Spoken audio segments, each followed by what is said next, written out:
Bonjour à tous, alors aujourd'hui je vous propose, vous voyez, un exercice sur les intégrales et l'intégration par partie, un exercice assez intéressant.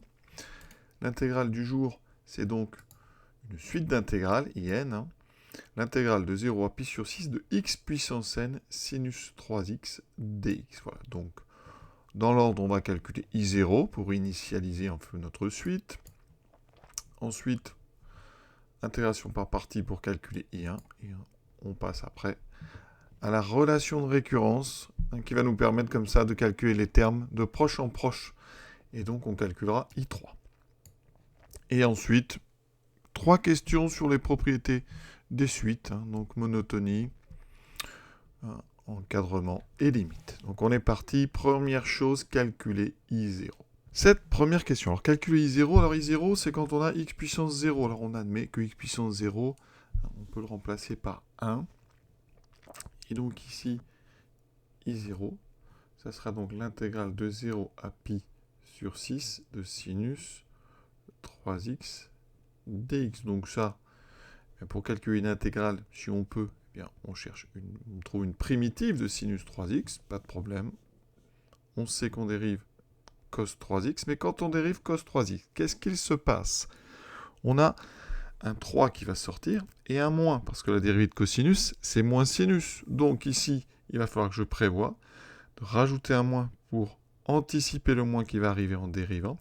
Et ici, comme j'ai un 3 qui va sortir, je dois devant mettre un tiers. Donc j'ai moins un tiers de cos 3x. Et donc j'ai ceci.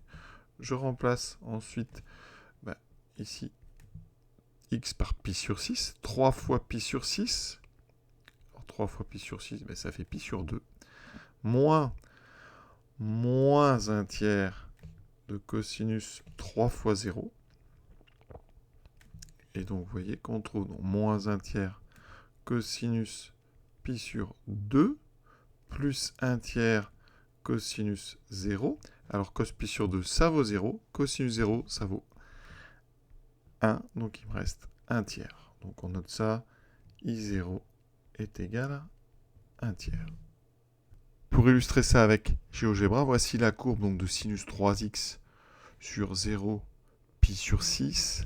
Cette fonction, vous voyez, elle est positive. Donc l'intégrale correspond à l'aire sous la courbe et on m'indique 0,33. Alors qu'est-ce qui va se passer? J'ai mis un curseur. Quand n est égal à 1, on doit trouver 0,11 à peu près, donc ça doit être un neuvième. Et ainsi de suite. Donc vous voyez que quand n grandit, bien, la courbe semble se rapprocher de l'axe des abscisses et l'intégrale semble tendre vers 0. On va vérifier tout ça au travers de l'exercice. Donc IN semble décroissante, avec une limite qui semble être égale à 0. Deuxième question, on va calculer maintenant I1, donc avec une intégration par partie. Alors I1, c'est l'intégrale de 0 à pi sur 6 de x puissance 1, sinus 3x dx. Donc, intégration par partie. On va choisir, ici j'ai la formule qui est en bas, il faut l'intégrale de uv'. Donc ici, celui que je vais dériver, je pense que le mieux c'est de dériver donc ici x, donc x ça va constituer le u, sinus ça sera le v'. Donc ce que je propose, c'est donc de dériver ici x, ça donne 1, et de prendre une primitive de sinus 3x qu'on a trouvé tout à l'heure, qui était moins 1 tiers de cos 3x. Alors les 4 fonctions en présence sont dérivables et continues, on n'a aucun souci pour intégrer par partie.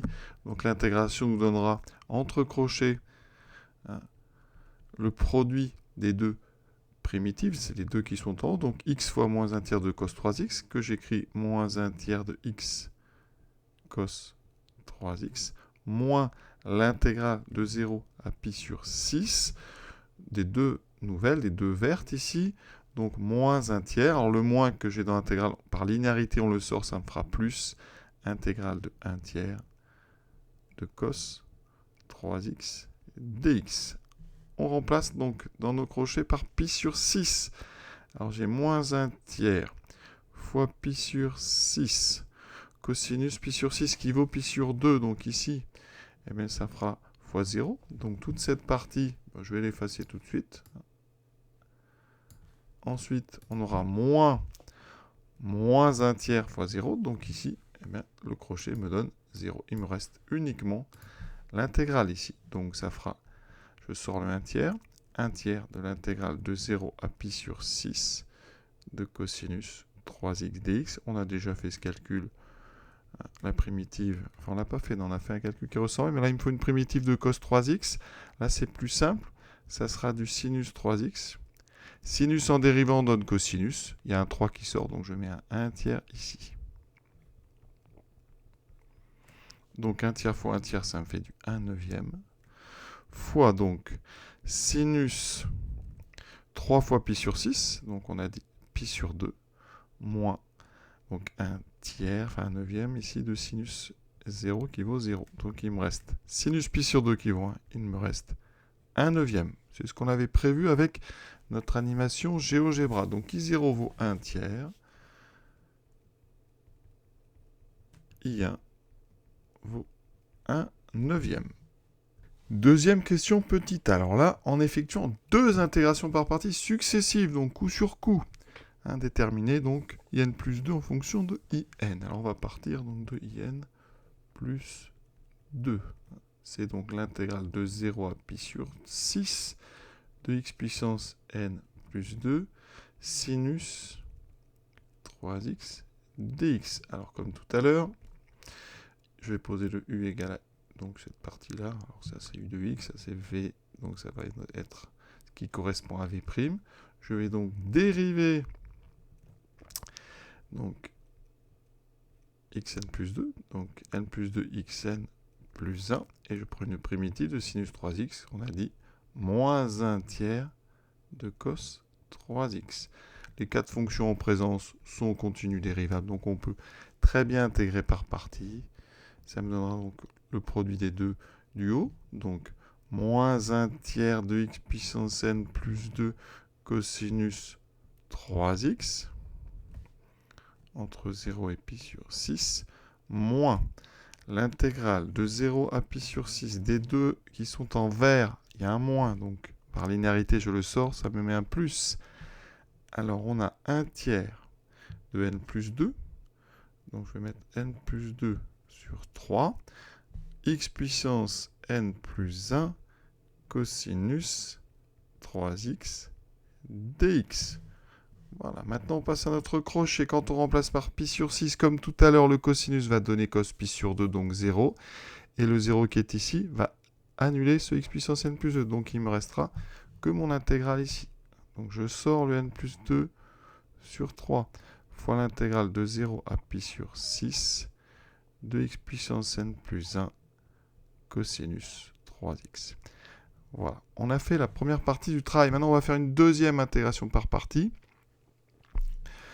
Et vous allez voir qu'on va revenir sur le sinus 3x. Alors attention, il faut garder la même tactique, c'est-à-dire que c'est le x puissance n plus 1 qu'on va dériver, et le cos 3x dont on va chercher une primitive. Donc ici, je vais dériver x puissance n plus 1, donc n plus 1 xn. Et ici, je cherche une primitive, donc on l'a vu tout à l'heure, c'était 1 tiers de sinus 3x. J'obtiens, alors le n plus 2, on le garde en stock devant, le n plus 2 sur 3.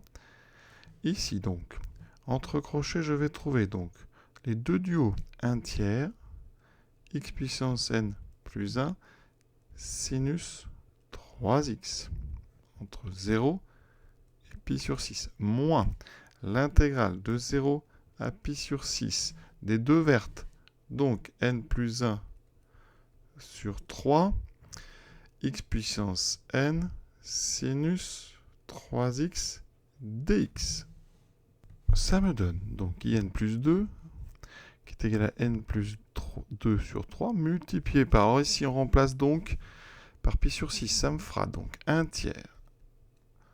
Donc x puissance n plus 1, donc 1 tiers fois pi sur 6 puissance n plus 1, fois sinus pi sur 2, donc fois 1, moins, ici quand on remplace par 0, ça va disparaître. Donc j'ai 1 tiers ici, pi sur 6 puissance n plus 1. Moins mon intégrale. Alors je sors le n plus 1 sur 3.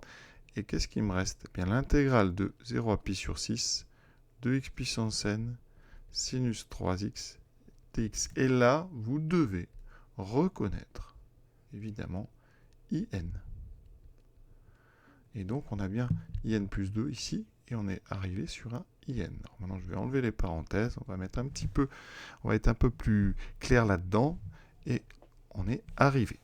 Ça me donne donc in plus 2 égale n plus 2 sur 9 multiplié par pi sur 6 puissance n plus 1.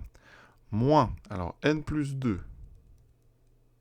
fois n plus 1 sur 3 fois 3, 9 in. Et ça, eh bien, c'est notre relation de récurrence. Hein.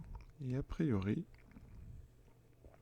on n'a pas de contre-indication. Elle est valable pour tout n, donc pour tout n supérieur ou égal à 1, comme c'est demandé dans le texte.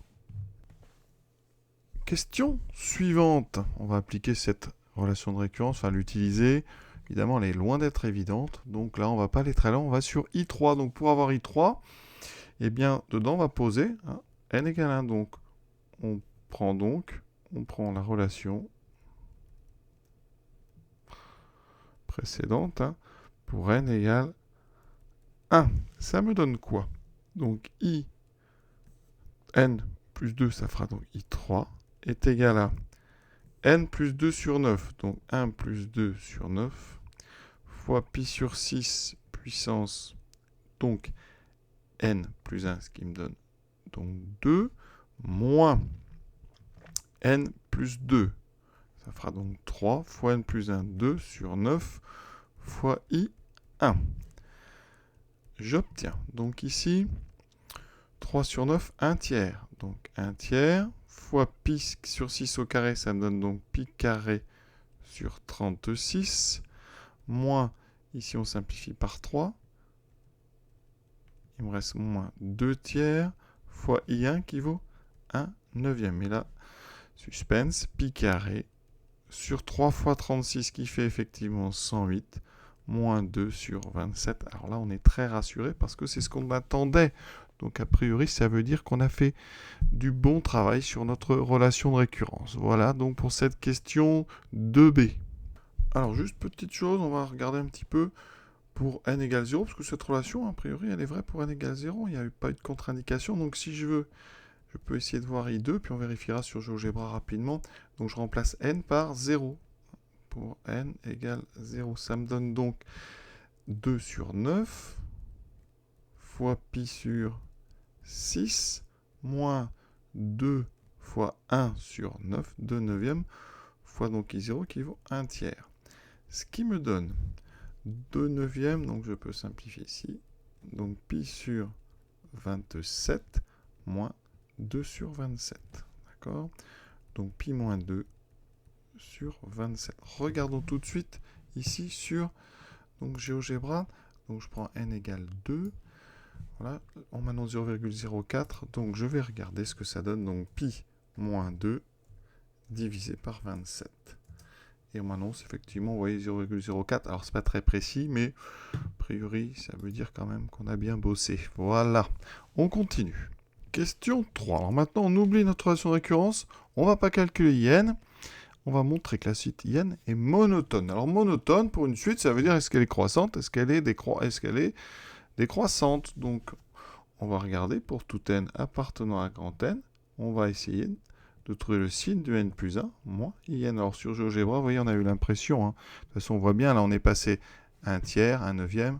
Elle semble décroissante. Donc je pense qu'on va bien montrer que n plus 1 moins n est toujours négatif. Alors on a ici deux intégrales. L'intégrale de 0 à pi sur 6 x puissance n plus 1 sinus 3x dx moins l'intégrale de 0 à pi sur 6 x puissance n sinus 3x dx.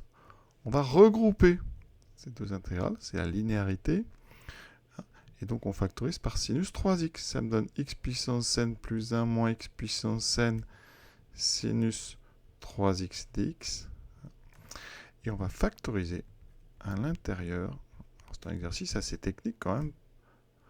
Ça reste accessible, mais c'est pas si simple que ça. Je factorise par x puissance n, j'obtiens x moins 1 sinus 3x dx. Et il faut que je montre que cette intégrale est négative.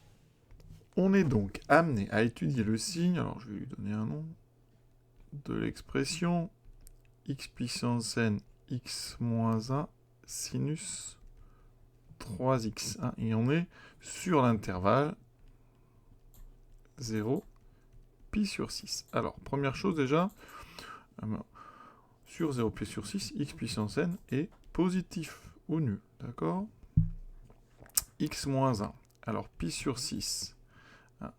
Pi, c'est plus petit que 6. C'est entre 0 donc, et 4. Donc, pi sur 6, c'est entre 0 et 1. C'est plus petit que 1. Donc, sur notre intervalle 0 pi sur 6, eh bien, x moins 1 est donc négatif ou nul.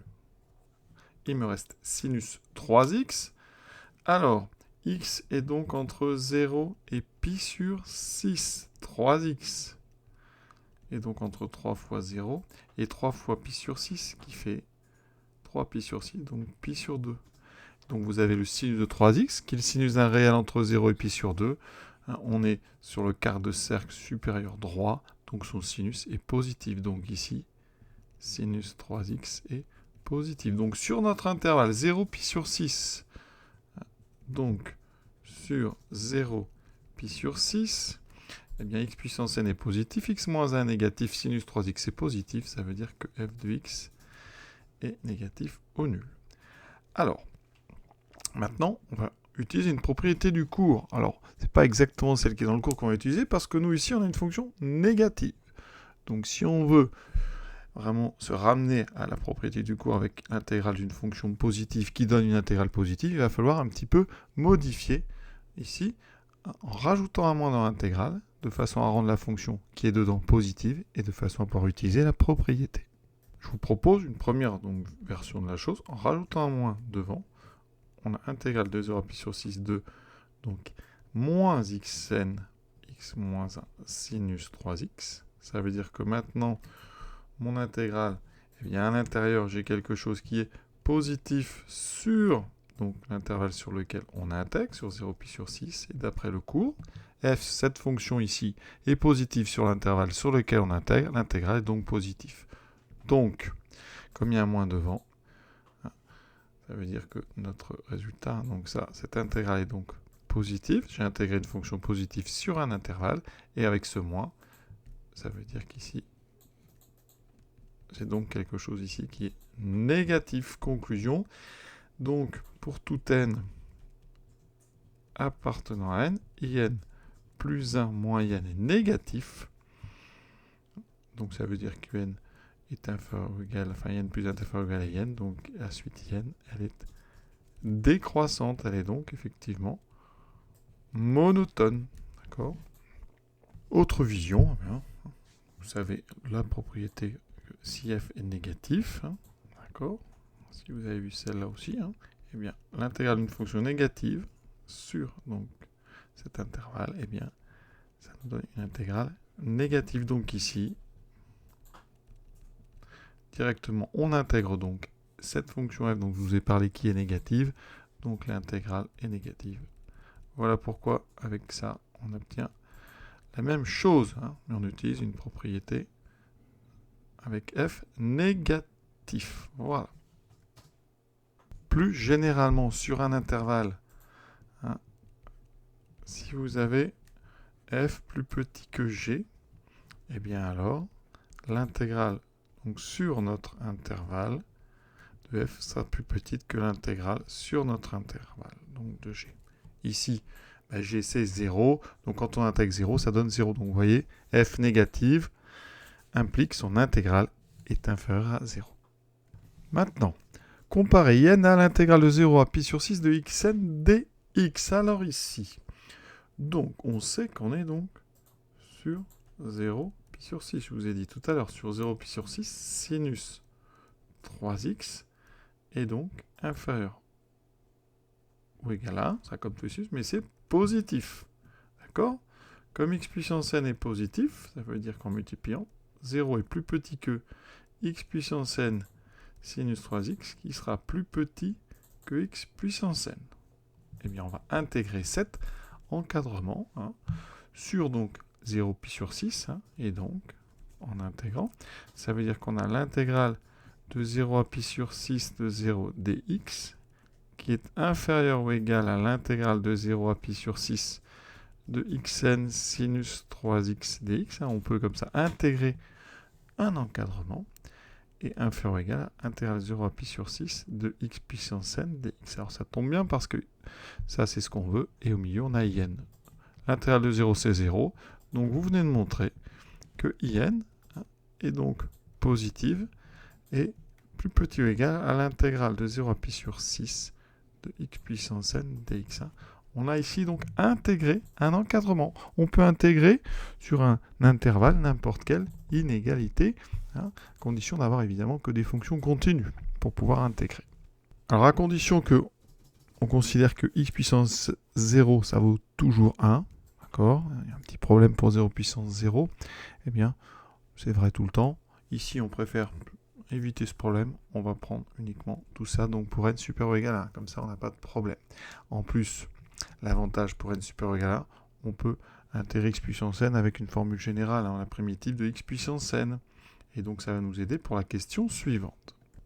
Déterminer la limite de n, de in quand n tend vers plus l'infini. Alors tout d'abord, des choses qu'on peut dire qui permettent de réviser le cours. In est une suite décroissante et in, elle est, est plus grande que 0. Donc elle est minorée par 0. Donc théorème de convergence monotone, in est une suite convergente. Elle a une limite réelle. Maintenant, on passe donc au calcul de cette intégrale. L'intégrale de 0 à pi sur 6 de x puissance n dx. Ici, une primitive, c'est x puissance n plus 1 sur n plus 1. On sait que n ici est supérieur ou égal à 1. Voilà. On remplace x par pi sur 6. Donc, j'aurai pi sur 6 puissance n plus 1 sur n plus 1, moins la valeur en 0 qui vaut 0. Donc, j'écris ça un petit peu autrement. 1 sur n plus 1 multiplié par pi sur 6 puissance n plus 1. Et maintenant, je vais m'intéresser à la limite. Pi sur 6, je vous l'ai dit tout à l'heure, c'est entre 0 et 1. Donc, chapitre des suites géométriques, la limite de pi sur 6 puissance n ou n plus 1, c'est la même, ça sera 0, quand n tend vers plus l'infini. Et vous multipliez par la limite, enfin on multiplie par 1 sur n plus 1 qui tend en plus l'infini vers 0, donc par produit, eh bien la limite donc de notre intégrale de 0 à pi sur 6 de x puissance n dx, c'est donc 0. On a tout ce qu'il faut pour notre théorème des gendarmes. Donc, regardons notre encadrement. Limite donc, de l'intégrale de 0 à pi sur 6 de x puissance n dx est égale à 0 quand n tend vers plus l'infini. À gauche est déjà 0, donc théorème d'encadrement ou théorème des gendarmes sur les suites, eh bien, ça veut dire que in est encadré par deux suites qui tendent vers 0. Eh bien, la limite, donc en fait, théorème des gendarmes, in converge, d'accord, et sa limite est la même que celle des deux suites qui l'encadrent, puisque les deux ont la même limite 0. Donc limite de in va être égale à la limite de cette intégrale qui est 0. Et donc on a notre suite ici. Et l'exercice est à présent terminé. Voilà, je vous souhaite une bonne fin de journée à tous. À très bientôt.